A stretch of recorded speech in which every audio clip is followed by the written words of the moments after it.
चीन के द्वारा फैलाई गई एक वायरस से अभी छुटकारा मिला नहीं था, तब तक एक दूसरे वायरस ने दस्तक दे दी। पूरे भारत नहीं बल्कि पूरे अंतर्राष्ट्रीय स्तर पर यह वायरस बहुत तेजी से फैल रहा है।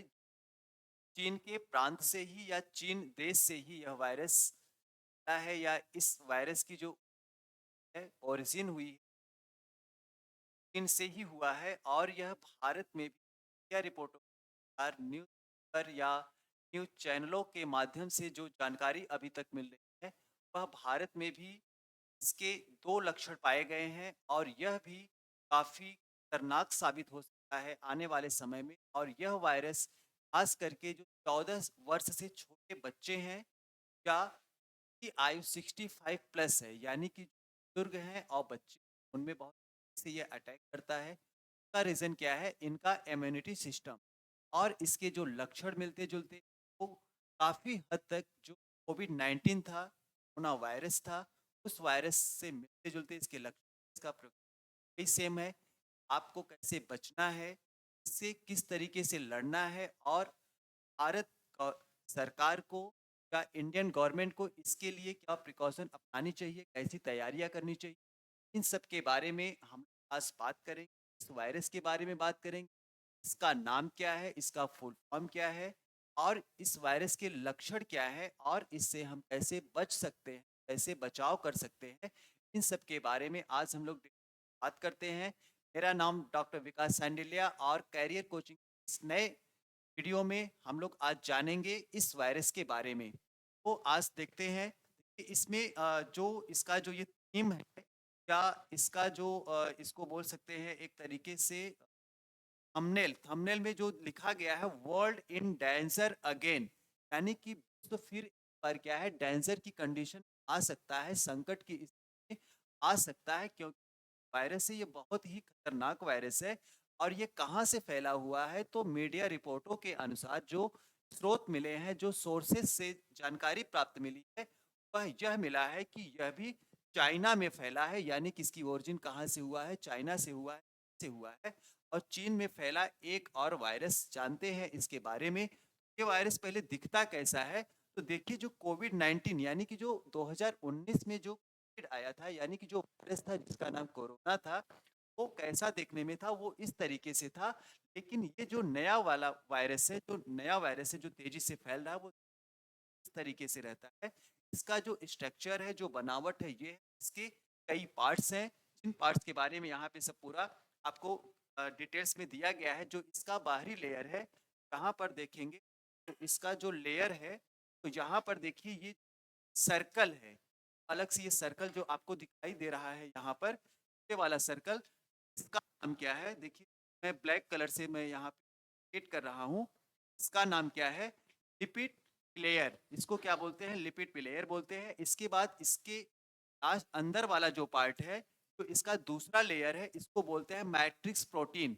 इसको कैपिटल के एम से भी इसको इंडिकेट करते हैं, मैट्रिक्स प्रोटीन को। इसके बाद फिर इन दोनों के बीच बीच ये दोनों लेयर है, जो लिपिड लेयर है और मैट्रिक्स प्रोटीन है, इसमें बीच बीच में ये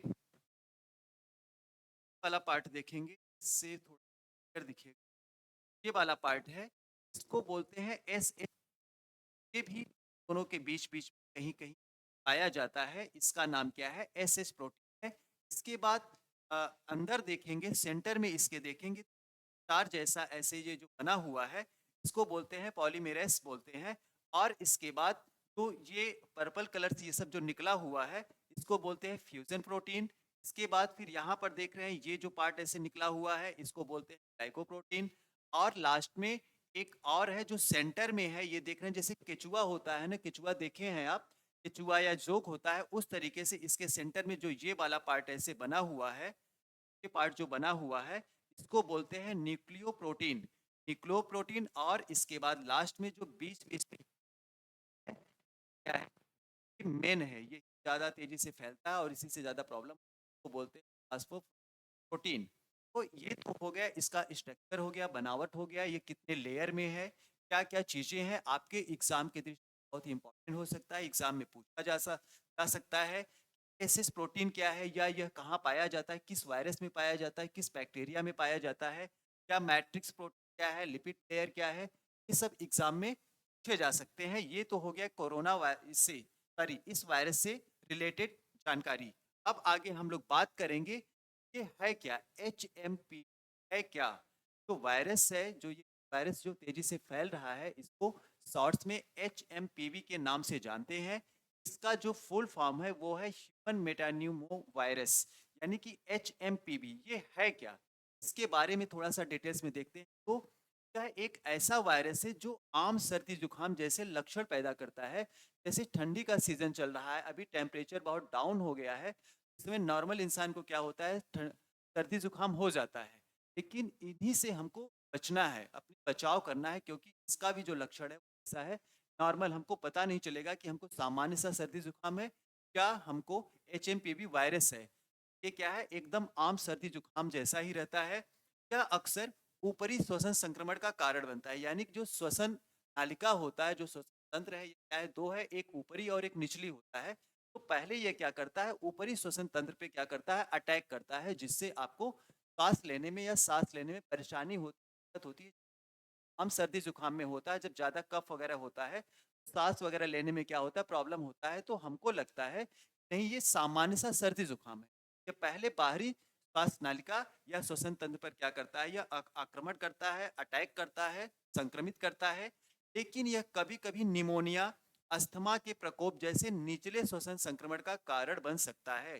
यानी कि मुख्य रूप से तो यह ऊपरी श्वसन तंत्र पर क्या करता है, अटैक करता है, संक्रमण करता है। लेकिन कभी कभी निमोनिया जैसी, निमोनिया क्या होता है कि लंबे समय तक आपको सर्दी जुकाम है, खांसी आ रहा है लंबे समय तक, तो ऐसे कंडीशन में वो क्या कर सकता है, निचली जो श्वास नली है उस पे भी को भी संक्रमित कर सकता है, या क्रॉनिक ऑब्स्ट्रक्टिव पल्मोनरी डिसीज को बदतर बना सकता है। जो COPD है, इसको भी क्या कर सकता है, यह तरीके से ग्रस्त कर सकता है, संक्रमित कर सकता है और इसको खराब कर सकता है। जिसे नॉर्मल हम लोग क्या कहते हैं, नहीं इनको क्या हो गया, इन्फेक्शन हो गया है, कहाँ पे, श्वास नली में इन्फेक्शन हो गया है। तो संक्रमित होने का मतलब कि इन्फेक्शन है, इससे आपको बचना है। इसके साथ में HMPV संक्रमण सर्दियों और शुरुआती वसंत में अधिक आम है। इसका मतलब क्या, अधिक मिलता है, क्यों मिलता है, सर्दी जुकाम जनरली ठंडी के मौसम में ही होता है। जब टेम्परेचर डाउन होता है, इसकी इम्यूनिटी सिस्टम थोड़ी सी वीक रहती है, तो ये क्या करता है, अटैक कर देता है, उनको संक्रमित कर देता है। अधिकांश लोगों को 5 वर्ष की आयु से पहले HMPV हो जाता है। यानी कि जो 5 वर्ष से छोटे बच्चे हैं, क्या होता है, जल्दी हो जाता है, क्योंकि इम्यूनिटी सिस्टम स्ट्रांग नहीं होती है, इसलिए ये वायरस पहले को ही अटैक करता है। आपको फिर से HMPV हो सकता है, जैसे अगर आपको एक बार हुआ है, आप सही हो गए हैं, आपको दोबारा भी हो सकता है। पहले संक्रमण के बाद लक्षण आमतौर पर हल्के होते हैं, पहले आप क्या हो सकते हैं, इससे ज़्यादा संक्रमित हो सकते हैं, आपको परेशानियां ज़्यादा हो सकती हैं, सांस लेने में प्रॉब्लम बहुत ज़्यादा हो सकता है कि आपको ऑक्सीजन, अलग से ऑक्सीजन की जरूरत पड़ सकती है। तो इन सब से आपको बचना है। इसके बाद बात करते हैं कि सिम्पसन एंड कॉजेस, यानी कि इसका लक्षण क्या है, सिम्पसन के कैसे आपको पता चलेगा कि इसका सिम्पटम क्या है, यानी कि इसका लक्षण क्या है और इसका कारण क्या है, इनके बारे में हम बात करते हैं। जैसे कि फिगर से यहाँ पे आपको अच्छे से समझाने का प्रयास किया गया है कि आप अगर तो पढ़े लिखे हैं वो भी समझ जाएं, वो सारी चीज़ें वो पढ़े हैं, लिखे हैं, सब पढ़ भी लेके, लेकिन को पढ़ना लिखना नहीं आता है, वो भी इस फिगर से आसानी से समझ जाएंगे कि उसके लक्षण क्या है। जैसे यहाँ पर देखिए कि ये बच्चा क्या कर रहा है, अपने नाकों को साफ कर रहा है, यानी कि रनी आर स्टेनोस, यानी कि अपने नाक को साफ कर रहा है। इसके बाद फिर क्या है, कफ, ये सब लक्षण दिखाए जा रहे हैं। कफ, आपको खांसी आएगा, शॉर्टनेस ऑफ ब्रीथ, सांस लेने में आपको प्रॉब्लम होगी, तो सोर थ्रोट, गले में प्रॉब्लम होगी। फिर क्या है, हिसिंग है, हिसिंग, फिर फीवर है, हल्की फीवर आपको आएगी, रस आएगा, खुजली वगैरह होगी, थोड़ा सा चिड़चिड़ापन होगा। और ये सब तो जनरली होता ही है जब सर्दी जुकाम होगा और आप इससे ग्रसित हो जाएंगे, संक्रमित हो जाएंगे, आपको प्रॉब्लम होगी, तो आपके अंदर ये सब सारी लक्षण अपने आप धीरे धीरे गेट होते रहेंगे। इसके बाद फिर क्या है, मानव मेटान्यूमो वायरस कैसे फैलता है, यानी कि how is human metapneumovirus transmitted, फैलता कैसे है एक लोग से दूसरे। पहुँचता कैसे या एक जगह से दूसरी जगह यह पहुँचता कैसे है, इसके बारे में बात करते हैं। तो एचएमपीवी किसी ऐसे व्यक्ति के सीधे संपर्क में आने से फैलता है, जिसके पास यह वायरस है। यानी कि जिसको यह वायरस हुआ है, अगर आप उसके पास जा रहे हैं, नज़दीक जा रहे हैं या आप उस करीब में हैं या उसको आप टच कर रहे हैं, तो ये वायरस क्या हो सकता है कि आपके उसके थ्रू आपके पास तक यह वायरस ट्रांसफ़र हो सकता है, आपके पास आ सकता है और आप इस वायरस से संक्रमित हो सकते हैं। जैसा कि इसमें बताया गया है कि संक्रमित चीज़ों को छूने से फैलता है।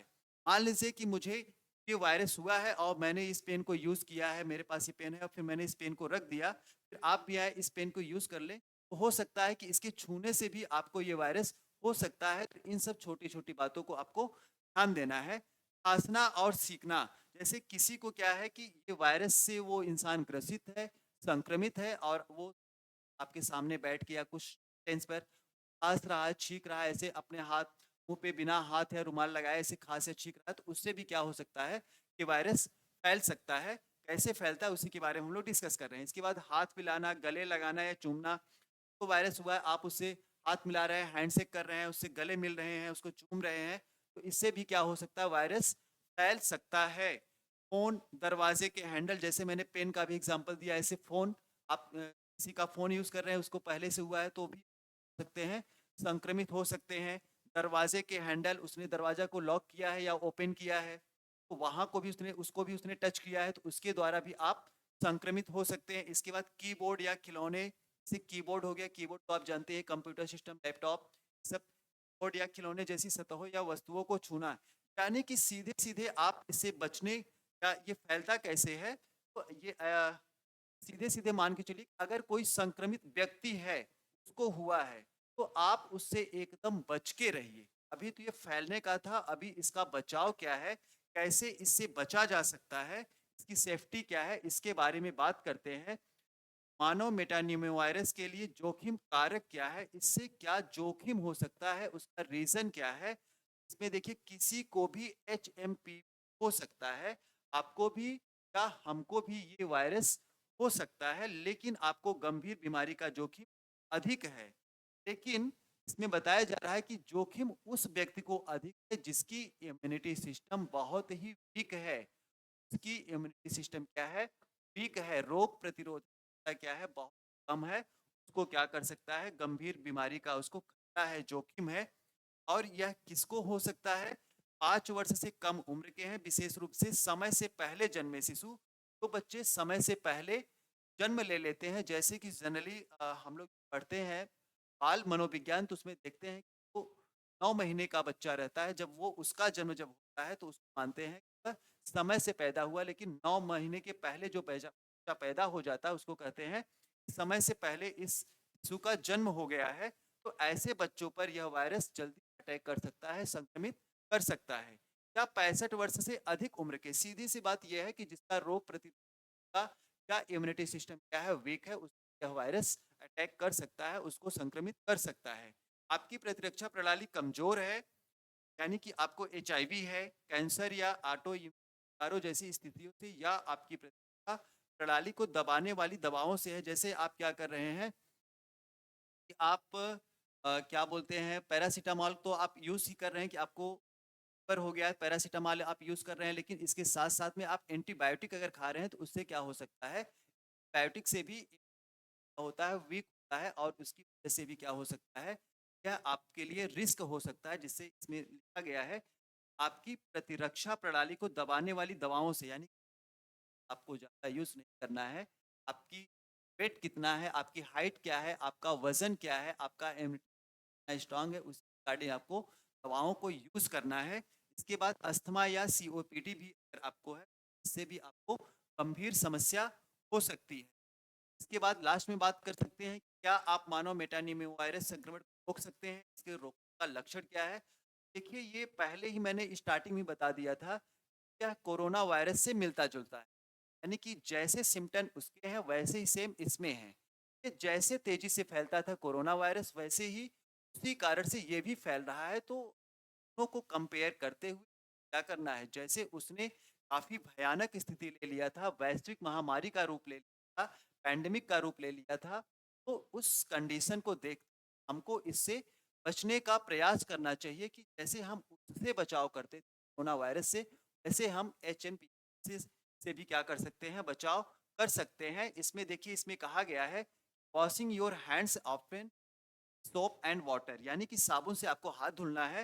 लेकिन अगर आपके पास साबुन नहीं है, साबुन अवेलेबल, आपको क्या करना है, अल्कोहलिक बेस्ड हैंड सैनिटाइजर का यूज करना है। यानी कि आपको सैनिटाइजर यूज करना है और उसको कैसा सैनिटाइजर होना है, वो अल्कोहलिक होना चाहिए।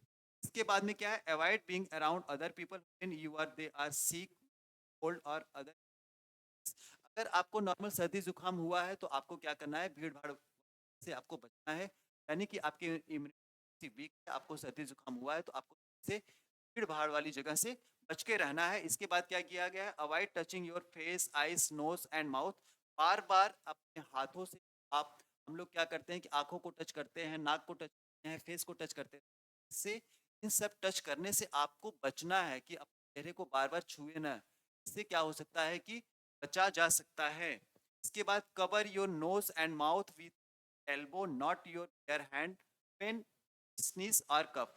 अगर आपको छींक या हंसी आ रही है तो आपको क्या करना है, अपने एल्बो से ऐसे अपने मुंह को ढक के छींकना है या खांसना है, न कि अपने हाथ को, क्योंकि इस हाथ से अरे काम करना है आपको सैनिटाइजर या बार बार आपको अपने सैनिटाइज करना पड़े, इसके लिए आप अपने का यूज कर सकते हैं। इसके बाद क्या है, consider wearing a mask if bus sick and can't avoid being around others. आप कहीं पर भी जाइए तो मास्क को यूज करिए। मास्क जरूर क्या है कि अगर आपको है तो आपके द्वारा दूसरे को नहीं फैलेगा, और अगर आपको नहीं कि दूसरों के द्वारा आप तक नहीं फैलेगा।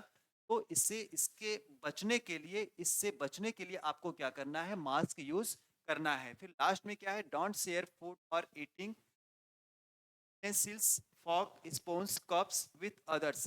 यानी कि आपको दूसरे का जूठा तो खाना ही नहीं, साथ में अगर कोई स्पून फॉर्क सब यूज किया है तो उससे भी बचिए। ज़्यादा वहाँ पे आपको एकता या प्यार नहीं दिखाना है कि नहीं एक ही स्पून से हम भी खा लेंगे। तो अभी कुछ दिन के लिए, खास करके जब तक ये कोल्ड का सीजन है, ठंड का महीना है, टेम्परेचर डाउन है, तब तक इन सब चीज़ों के, और यही क्या है, अपने बचाव का एक तरीका है, संक्रमण को रोकने का एक तरीका है, प्रयास है। तो इन सबसे बचने का यूज करना है, और ज़रूरत हो तभी घर से बाहर निकलिए। और इन सबसे आज की क्लास में बस इतना ही। कल फिर हम नए वीडियो के साथ मिलेंगे। अपना ख्याल रखिए।